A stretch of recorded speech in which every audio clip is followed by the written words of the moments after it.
আসসালামু আলাইকুম সবাইকে। ট্রাভেল বির পক্ষ থেকে স্বাগতম। আজকে কয়েকটা ভিসার আপডেট দিব আমরা।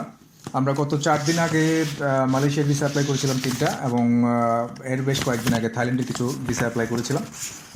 সো আজকের মধ্যেই আমরা মালয়েশিয়ার 3টা এই ভিসায় আমরা পেয়ে গেছি, 3টাই ট্যুরিস্ট ভিসা। সো খুব দ্রুততার সাথে আমরা ভিসাগুলো পেয়ে গেছি, কারণ আপনাদের প্রপার ডকুমেন্টেশন দেওয়া ছিল। সেক্ষেত্রে কোনো ধরনের ঝামেলা আমরা পাইনি। যদি আপনার স্টুডেন্ট হন অথবা প্রফেশনাল একটু থাকে, সেক্ষেত্রে আপনাদের ইন্টারভিউর কল আসতে পারে, বাট সেটা রেয়ার, সবসময় আসে না। সো আমাদের কাছ থেকে আপনারা মালয়েশিয়ার ভিসা পেয়ে যাবেন খুব দ্রুততার সাথে এবং স্বল্প খরচে। আরও একটা আপডেট দিব, সেটা হলো আমরা থাইল্যান্ডের 2টা ভিসা পেয়েছি আজকে। এটা অ্যাপ্লাই করেছিলাম মনে হয় 12 দিন আগে আর কি। 2টো ভিসা চলে আসছে, আরও কয়েকটা আমাদের পাইপলাইনে আছে।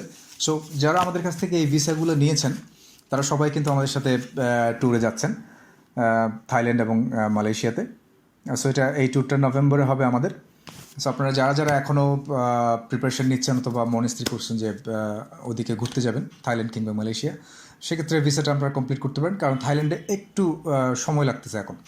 সো এটা মাথায় রেখে আপনারা সব ডকুমেন্টস গুছিয়ে আমাদের কাছে জমা দিলে আমরা ভিসার জন্য অ্যাপ্লাই করে দিতে পারি। সো এটা কক্সবাজারে আমরা খুব কেয়ারফুলি কাজ করছি, কারণ আমরা চাই যে কোনো ধরনের ভিসা যাতে রিফিউজ না হয়। প্রপার ডকুমেন্টেশন আপনারা দিবেন, আমরা সেই মোতাবেক সাবমিট করবো সব কিছু। আশা করি রিফিউজ হবে না। আমাদের এখনও ভিসা রিফিউজাল একেবারে শূন্য। আমরা যেগুলোই অ্যাপ্লাই করছি সবগুলো ভিসায় চলে এসছে।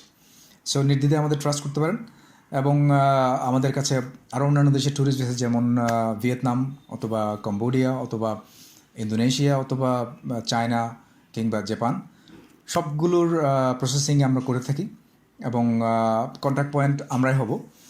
সো সব ডকুমেন্ট যদি আপনি ঠিকঠাকভাবে সাবমিট করতে পারেন, ইনশাআল্লাহ কোনো ধরনের ঝামেলা ছাড়া আপনার ভিসা পেয়ে যাবেন। সো এই ছিল আজকের আপডেট। ধন্যবাদ।